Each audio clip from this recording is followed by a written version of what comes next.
श्री स्वामी समर्थ. आजच्या व्हिडिओमध्ये आपण पौष महिना शुभ की अशुभ का मानला जातो याविषयी माहिती घेणार आहोत. व्हिडिओ शेवटपर्यंत नक्की पहा. वर्षातील 12 महिन्यांपैकी एक असलेला पौष महिना, पण त्याविषयी अनेक गैरसमज आहेत. इतके की पौष सुरू झाला म्हणून अनेक शुभ कार्ये पुढे ढकलली जातात, तर महत्त्वाची बोलणी टाळली जातात. नवीन व्यवहार होत नाही इतका महिना वाईट असल्याची समजूत असल्याने याची भयंकर भीती जनसामान्यांमध्ये आहे. तर धर्मशास्त्रानुसार हा महिना खरंच इतका वाईट आहे का?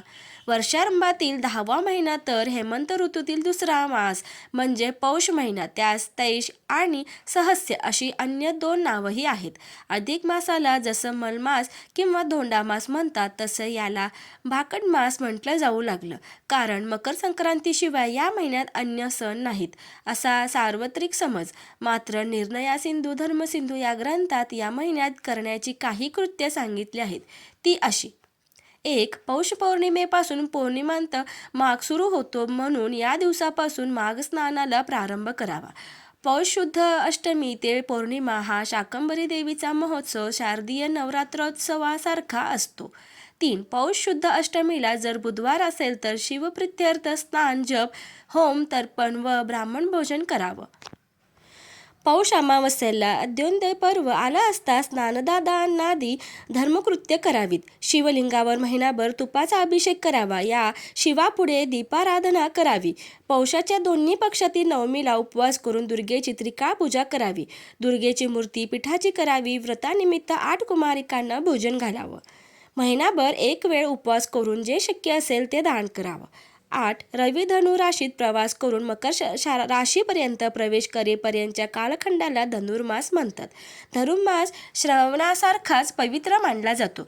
या धनुर्मासाचे काही दिवस पौषात येतात.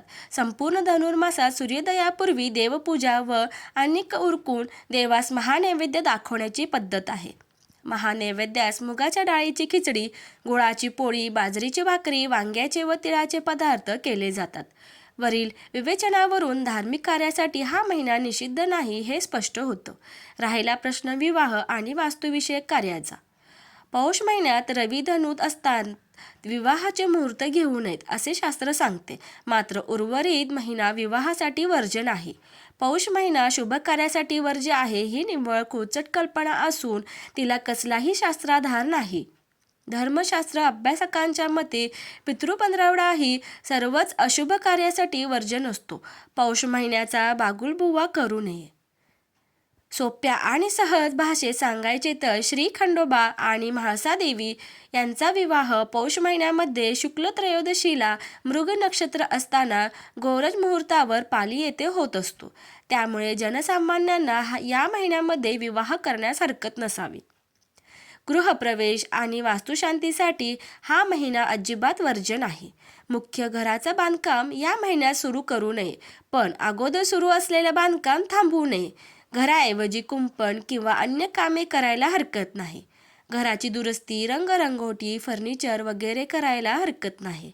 संपूर्ण महिनाभर घर खरेदी, दागिने खरेदी, प्रवास वा अन्य नैमित्तिक काम निर्धास्तपणे करावेत.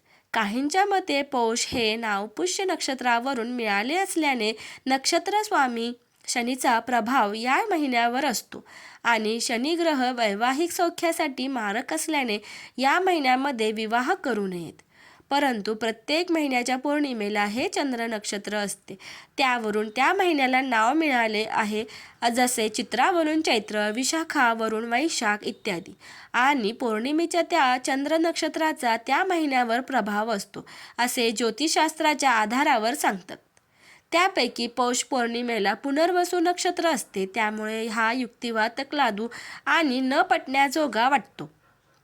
पौष महिन्यात शुभ कार्य करत नाहीत ही रूढी बनली आहे, परंतु म्हणून ती पाळावी, कारण शास्त्रात रूढी बलियेसी असं वचन आहे असा युक्तिवाद काही जण करतात. मात्र वरील वचनात हा पंचमी विभक्तीचा प्रत्यय असून पेक्षा आणि पासून अशा दोन्ही अर्थानं तो वापरला जातो.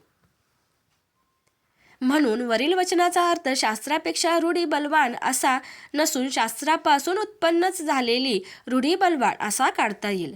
अर्थात जी रूढी शास्त्रापासून उत्पन्नच झाली नाही ती न पाळणंच योग्य. माहिती आवडल्यास व्हिडिओला लाईक, शेअर आणि कॉमेंट करायला विसरू नका. धन्यवाद.